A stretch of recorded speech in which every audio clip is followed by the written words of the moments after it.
घरेलू स्तर पर तेल और गैस का उत्पादन बढ़ाकर इंपोर्ट पर निर्भरता घटाने के लिए सरकार जल्द ही डीप वाटर एक्सप्लोरेशन कार्यक्रम समुद्र मंथन शुरू कर सकती है। इस कार्यक्रम के अगले 3 से 4 हफ्ते में शुरू होने की संभावना है। देश में ज़रूरत का 85 से 90% कच्चा तेल आयात होता है और घरेलू स्तर पर उत्पादन बढ़ाने के लिए सरकार ने पिछले साल अगस्त में समुद्र मंथन कार्यक्रम की घोषणा की थी।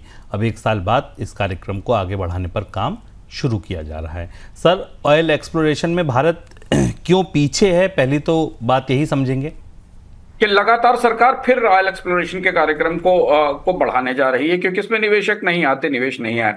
इससे पहले भी हमने पिछले पूरे 20 साल में 20 साल का अगर आप अवधि देखें, 15 से 20 साल की, लगातार भारत सरकार की कोशिशें रही हैं कि भारत में तेल की खोज में ओएनजीसी के अलावा दुनिया की बाकी बड़ी कंपनियां भी आए, दुनिया में बड़े ऑयल दिग्गज निवेश करने आए, पर वो ऐसा होता नहीं है। तो ये जो ओएलएप एक्ट है, जिसमें कि भारत ने अभी तक की सबसे बड़ी एकरेज ऑफरिंग की थी, एकरेज का मतलब सबसे बड़ा क्षेत्र दिया था लोग कंपनियों को निवेश के लिए, चाहे वो ऑन शोर हो या वो ऑफ शोर हो। इसे फिर बढ़ाकर अब 18 फरवरी को इसकी तारीख खत्म हो रही थी, इसे फिर बढ़ाया जा रहा है मई 29 के बाद, और शायद इसे एक लंबा एक्सटेंशन और दिया जाएगा। सबसे बड़ी वजह यह है कि ग्लोबल इन्वेस्टर्स ने भारत के तेल खोज क्षेत्र में बिल्कुल रुचि नहीं ली। एक शुरुआती दौर आया था जब हमने ब्रिटिश पेट्रोलियम को थोड़ा निवेश करते देखा था, फिर वो एक कंट्रोवर्सी हुई, एक विवाद हुआ, और उसके बाद फिर कंपनियां वापस लौट गई। कोई एक्सॉन, कोई मोबिल, कोई शेवरॉन भारत के बाजार में, भारत के तेल उद्योग में निवेश करना नहीं चाहती, जबकि भारत में तेल श्योर निवेश में फायदे का सौदा है, क्योंकि भारत अपनी जरूरत का 85% 90% तेल इंपोर्ट करता है। वजह क्या है कि एक तो पॉलिटिकल और फिस्कल अनसर्टेनिटी है, क्योंकि एक्सप्लोरेशन तेल की खोज महंगा सौदा है, नुकसान होता है। कंपनियों को वो वित्तीय सुविधाएं, वो टैक्स रियायतें नहीं मिलती जिसकी उनको जरूरत होती, इसलिए बड़ी कंपनियां यहां नहीं आती। फैसलों में बदलाव होता है।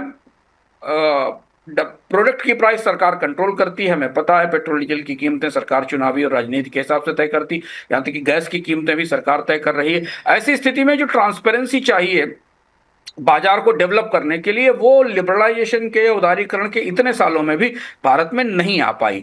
एक और बात जो अब निकलकर सामने आई, इन सारे जो तेल खोज के अभियान चलाए गए, जो एनईएलपी थे और ओएलपी थे, कि भारत में सही डेटा अवेलेबल नहीं है हाइड्रोकार्बन रिजर्व्स का, और जो पूरा इकोसिस्टम होना चाहिए इसके आसपास हाइड्रोकार्बन की खोज का, वो भी उपलब्ध नहीं है। तो ये कई सारी चीजें जिस वजह से लगातार असफलता है। तारीखें इसलिए बढ़ाई जाती हैं कि हर बार उम्मीद की जाती है कि शायद कुछ आ जाए और तारीख बढ़ाने से असफलता को रोका जा सकता है, लेकिन फिलहाल भारत के तेल उद्योग में बड़ी कंपनियों का निवेश आता बड़ा मुश्किल लग रहा है। एक सवाल सर और है कि डीप वाटर एक्सप्लोरेशन शुरू होने में से क्या असर पड़ेगा?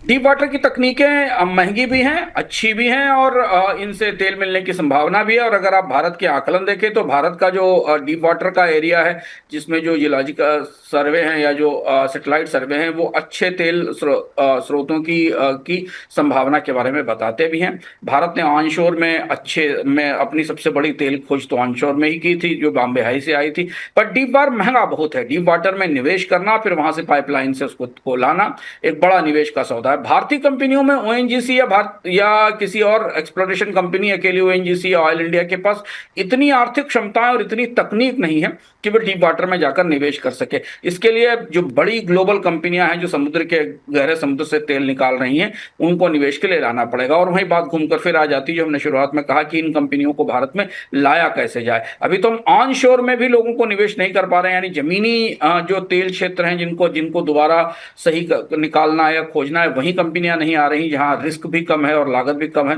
डीप वाटर में तो लागत बेहद ज्यादा है। तो एक और कोशिश है, हालांकि इसका कोई बड़ा नतीजा भी हाल फिलहाल में नहीं आया है, और इसलिए भारत की जो तेल पर आयात पर निर्भरता है वो लगातार बढ़ रही है।